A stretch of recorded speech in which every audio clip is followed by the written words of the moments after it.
कल्याणकारी राजा छत्रपती शिवाजी महाराजांच्या पुतळ्याला पुष्प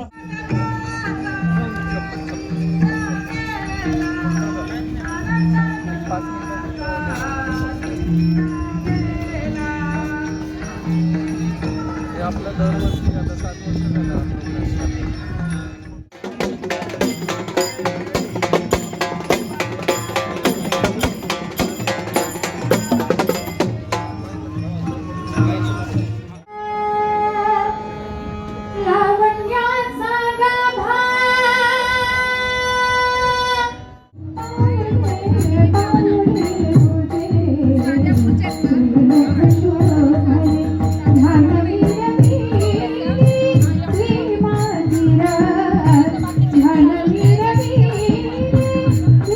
झालं या ठिकाणी उपस्थित राहिलेले नाहीत। तसेच नामदार शिवेंद्रराजे कदाचित येत आहेत, शिवेंद्रराजे येत आहेत। मला पुढं एक मैतीला जायचं आहे, एक कार्यकर्त्याच्या इथं मयत झाल्यामुळे मला जायचंय, त्यामुळे मी आपली सर्वांची अनुमती घेण्याकरता या ठिकाणी उभा आहे।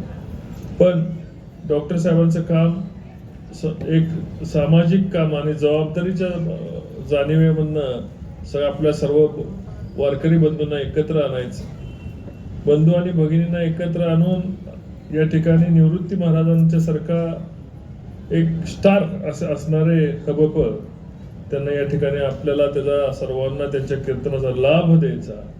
असा 7वं वर्ष या कार्यक्रमाचा आहे। मी डॉक्टर साहेबांना चांगलं ओळखतो, सामाजिक बांधिलकी असणारं असं नेतृत्व समाजामध्ये पुढे आलं पाहिजे, त्यांना ताकद दिली पाहिजे।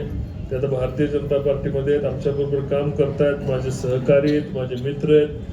निश्चितपणे त्यांच्या पुढच्या भविष्यासाठी आणि या खंडाळा तालुक्याच्या विकासासाठी आम्ही डॉक्टर साहेबांच्या बरोबर मी आणि जयाभाऊने आम्ही उभं राहायचं ठरवलंय। खंडाळा तालुक्याच्या परिवर्तनामध्ये आणि येणाऱ्या हरित क्रांतीमध्ये ज्या खंडाळा तालुक्याच्या शिकमीरवाडी, वाघोशी, गावडेवाडी या तिन्ही पाण्याच्या योजना मार्गीला लागत आहेत आणि यातून शेतकऱ्यांचं कल्याण झालं पाहिजे।